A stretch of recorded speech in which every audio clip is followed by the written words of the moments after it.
Hello, welcome to WB study. আজ আমরা the 10 minute শোয়ের পার্ট 6 নিয়ে আলোচনা করব। শুরু করা যাক প্রথম প্রশ্ন। প্রথম প্রশ্ন কি বলেছে? এ ও বি এর বার্ষিক আয়ের অনুপাত 4:3 এবং ব্যয়ের অনুপাত 3:2। উভয়ের মাসিক সঞ্চয়ের পরিমাণ 900 টাকা। বি এর বার্ষিক আয় কত? তাহলে আমরা কি জানি এখানে কি বলেছে যে এ আর বি এর অনুপাত, বি এর যে বেতনটা পায় তাদের অনুপাত কি ধরেছে? 4:3। আমি ধরতে পারি যে এর তোমার যে আয় করে 4x টাকা এবং বি যে আয়টা করছে সে হচ্ছে 3x টাকা। এবার কি বলেছে যে আমার যে আয়টা আছে আমরা লিখব 4x আর সমীকরণটা যেটা সাজাবো 3x। এবার কি বলেছে, আয় থেকে যদি আমরা দেখো 900 টাকা যে সঞ্চয় করছে, অর্থাৎ 900 টাকা জমাচ্ছে, আয় থেকে যদি আমরা 900 টাকা যা আমরা বাদ দিয়ে দিই তাহলে কি পড়ে থাকে? তাহলে ব্যয়ের পরিমাণটা পড়ে থাকে। তাহলে 900 উভয়ের 900 টাকা সঞ্চয় করছে করলে এবার যদি আয় থেকে 900 টাকা আমরা বাদ দিয়ে দিই, পড়ে থাকে কি? ব্যয়ের অনুপাত। তাহলে ব্যয়ের অনুপাত এখানে কত দিয়েছে? অর্থাৎ খরচের অনুপাত 3:2, অর্থাৎ 3/2। এটা আমরা সমীকরণ সাজিয়ে নিলাম। এবার এই সমীকরণটা যদি আমরা করি, দেখো সমীকরণ করলে কি আসবে? কোনাকুনি যদি গুণ দিই, 3 তিরিকে তোমার 9x মাইনাস 3 9 2700। আর এদিকে তোমার যদি কোনাকুনি গুণ দিই, 4 2 তোমার 8x মাইনাস 9 2 1800। এক্সগুলোকে যদি একদিকে করি, অর্থাৎ 9x, 8xটা এদিকে এলে তোমার মাইনাস 8x ইজিক্যাল টু এদিকে তোমার মাইনাস 1800 পড়ে আছে। এই মাইনাসটা এদিকে গেলে তোমার প্লাস 2700 হয়ে যায়। এবার যদি করি, দেখো 9x থেকে 8x বাদ দিলে শুধু x হয়, ইজিক্যাল টু এটা যদি মাইনাস করি তোমার আসবে 900। তাহলে x এর মান কি হলো? 900 টাকা। এবার এই ক্ষেত্রে কি বলেছে যে বি এর বার্ষিক আয় কত? কিন্তু আমরা বি এর বার্ষিক আয় কত ধরেছি? বি এর বার্ষিক আয় ধরেছি আমরা 3x টাকা। তাহলে 3 ইন্টু এক্স, অর্থাৎ 3 ইন্টু এক্সের মান কত? 900, অর্থাৎ 3 9 2700 টাকা। তাহলে বি এর বেতন কত বা বি এর আয় কত? 2700 টাকা। অপশান সি হয়ে যাবে সঠিক উত্তর। পরবর্তী প্রশ্ন দেখো, পরবর্তী 2 নম্বর প্রশ্ন কি বলেছে? পরপর 30%, 20% এবং 10% ছাড়ের মোট ছাড়ের মান কত? দেখো এই ক্ষেত্রে আমাদের যে সূত্রটা মনে রাখতে হবে সেটা হলো X plus Y minus X into Y by 100। এই সূত্রটা আমাদের মনে রাখতে হবে। এবার এই সূত্রটা অ্যাপ্লাই করব প্রথম দুটো সংখ্যা নিয়ে, তারপর এদের মধ্যে যে উত্তরটা আমাদের মানটা বেরোবে সেই মানটা নিয়ে তৃতীয় সংখ্যাটা নিয়ে আমাদের অ্যাপ্লাই করতে হবে। তাহলে এক্ষেত্রে কী আছে? প্রথমে 30% এবং 20%, অর্থাৎ এক্সের মান আমরা একবার 30 ধরবো এবং ওয়াইয়ের মান একবার আমরা 20 ধরবো। তাহলে দেখো এই সূত্রটা যদি অ্যাপ্লাই করি কী হবে? এক্স প্লাস ওয়াই, অর্থাৎ 30 প্লাস 20 20। এবার কি আছে? মাইনাস 30 আর ইন্টু 20/100। এটা যদি করি 0 0 কাটা যাবে, তোমার আসবে হচ্ছে 30 আর 20 তোমার 50 মাইনাস 3 2 6, অর্থাৎ 44% প্রথমটার একটা মান বেরোলো। এবার যে মানটা আমাদের বেরোলো সেই মানটার সাথে তৃতীয় সংখ্যা অর্থাৎ 10% দিয়ে আমরা এই সূত্রে অ্যাপ্লাই করব। অর্থাৎ এই ক্ষেত্রে কী হবে? এক্সের মান আমাদের বেরোবে 44 বেরোলো, আর একটা তোমার ওয়াই ইজিক্যালটা আমাদের যে তৃতীয় সংখ্যা অর্থাৎ 10 সেটাকে ধরবো। তাহলে এটা যদি ধরি আমাদের এই সূত্র অনুযায়ী এক্স প্লাস ওয়াই অর্থাৎ 44 প্লাস তোমার 10 যেটা আছে মাইনাস এক্স 44 ইন্টু 10 বাই তোমার 100, 0 0 কাটা গেল। আচ্ছা 44 আর 10-এ তোমার হচ্ছে 54 54 মাইনাস এটা কি আছে? 44/10 আছে। এটা যদি করি দেখো 54 54 মাইনাস এটা যদি করি তোমার 4.4 আসবে, 4.4। তাহলে 54 থেকে 4.4 মাইনাস দিলে তোমার 59.6%, অর্থাৎ এটা আমরা লিখতে পারি যে 59.60%। তাহলে অপশান বি হয়ে যাবে আমাদের সঠিক উত্তর। পরবর্তী প্রশ্ন দেখো, পরবর্তী 3 নম্বর প্রশ্ন কি বলেছে? যে যদি 9 জন লোক প্রতিদিন 10 ঘন্টা করে কাজ করে একটি কাজ 7 দিনে সমাপ্ত করে, তাহলে দিনে কত ঘন্টা করে কাজ করে 6 জন লোক সমপরিমাণ কাজ 30 দিনে সমাপ্ত করবে? তাহলে এক্ষেত্রে আমরা কি জানি যে যে সূত্র সময় কার্যের ক্ষেত্রে M1 into D1 into T1 বা H1 লিখছি আমি এখানে, ইজিক্যাল টু তোমার হচ্ছে M2 D2 ইন্টু তোমার H2। এর মানে কি M1 হচ্ছে ম্যান, অর্থাৎ কতজন লোক কাজ করছে।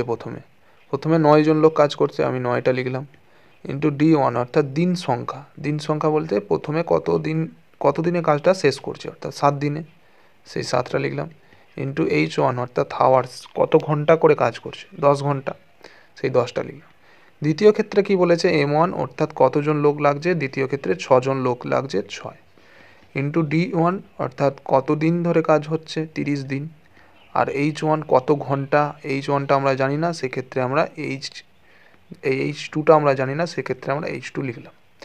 এবার যদি আমরা কাটাকাটি করে দেখো, 10 দিয়ে 10, 3 10 30, 3 দিয়ে 3 3 9, 3 দিয়ে 3 2 6, তাহলে পড়ে রইল কি, এদিকে তোমার 7 পড়ে রয়েছে, আর এদিকে তোমার 2H2 পড়ে রয়েছে, মানে H2 যেটা, এটা আমরা ঘুরিয়ে লিখতে পারি, অর্থাৎ 2H2 = 7, তাহলে H2 = 7/2।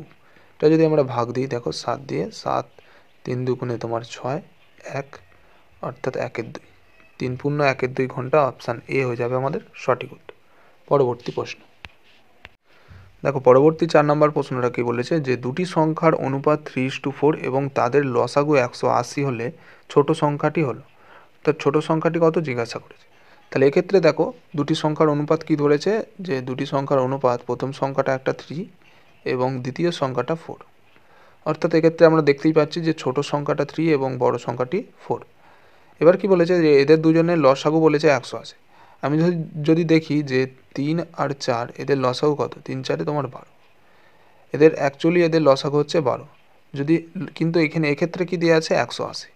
তাহলে দেখো 12 থেকে 180 কত গুণ হয়েছে, 15 গুণ। তাহলে আমরা কি বলতে পারি যে 1-এর মান 15, তাহলে 1-এর মান যদি 15 হয়, 3-এর মান কত, 3 × 15, অর্থাৎ 3 15 45, আর একটা কি আছে 4, অর্থাৎ 4 15 তোমার 60। তাহলে ছোট সংখ্যাটা কি, 45, অপশান সি হয়ে যাবে সঠিক উত্তর। পরবর্তী প্রশ্ন দেখো, পরবর্তী 5 নম্বর প্রশ্ন কি বলেছে, যে পিতা ও পুত্রের বর্তমান বয়সের অনুপাত 5:1, 7 বছর পর অনুপাত হবে 3:1, পুত্রের বর্তমান বয়স কত। তাহলে দেখো, আমরা ধরতে পারি যে পিতার বর্তমান বয়স আমি ধরছি 5x বছর, এবং পুত্রের বয়স, অর্থাৎ পুত্রের বয়স x বছর। এবার কি বলেছে, এদের 7 বছর পর তাদের বয়সের অনুপাত 3:1 হবে। তাহলে আমি সমীকরণটা কীভাবে সাজাবো, পিতার বয়স 5x বছর এবং পুত্রের বয়স x বছর। এবার কি বলেছে, যে 7 বছর পর তাদের বয়সের অনুপাত কী হবে বলেছে, 3:1, অর্থাৎ 3/1। এবার এই সমীকরণটা যদি আমরা করি, দেখো তাহলে কী হবে, 5x প্লাস তোমার 7 1 7 = 3x প্লাস তোমার 3 7 21। তাহলে এবার যদি করি আমরা, এক্সগুলোকে একদিকে করবো, অর্থাৎ 5x, 3xটা এদিকে গেলে -3x = 21 তো তোমার আছে, আর +7টা এদিকে গেলে -7। তাহলে এবার যদি করি, তোমার 2x মাইনাস করলে 2x, আর এটা মাইনাস করলে তোমার 14, অর্থাৎ 14। কাটাকাটি যদি দিই, 2 দিয়ে 7 2 14, অর্থাৎ x = 7। এবার কি বলেছে এখানে, যে পুত্রের বর্তমান বয়স কত। তাহলে পুত্রের বর্তমান বয়স তো আমরা x ধরেছিলাম, তাহলে x এর মান আমাদের 7 বেরিয়েছে, তাহলে সঠিক উত্তর হয়ে যাবে অপশান ডি। যদি বলতো পিতার বর্তমান বয়স, তাহলে 5x অর্থাৎ 5 × 7, তাহলে 35 বছর। পরবর্তী প্রশ্ন দেখো, পরবর্তী 6 নম্বর প্রশ্ন কি বলেছে, যে এর আয় বি অপেক্ষা 25% বেশি হলে বি এর আয় এ অপেক্ষা কত শতাংশ কম।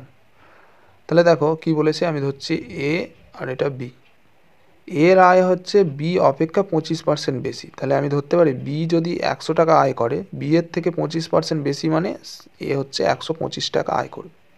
তাহলে বি এর থেকে কত বেশি আয় করছে, 25 টাকা বেশি আয় করছে। এবার একইভাবে যদি দেখি, এর থেকে বি হচ্ছে 25 টাকা কম আয় করছে, তাহলে সেটাই বলেছে কম আয় করছে কত শতাংশে বলেছে।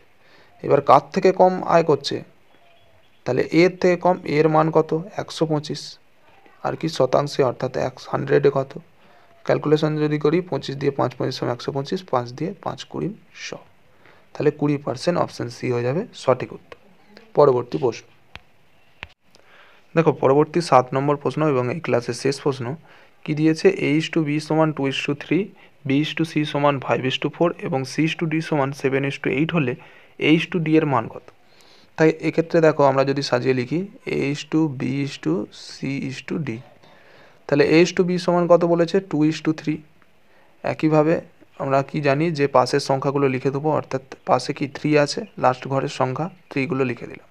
পরবর্তী লাইনে কি বলেছে B:C সমান 5:4, অর্থাৎ B:C সমান 5:4। তাহলে এই ঘরটা ফাঁকা আছে, অর্থাৎ আগের ঘরের সংখ্যা বসাবো, অর্থাৎ 4, এক্ষেত্রে 5। একইভাবে C:D সমান কত বলেছে 7:8, তাহলে এক্ষেত্রে কি বসাবো, আগের ঘরের সংখ্যা 7 আছে, 7গুলো বসিয়ে দেবো।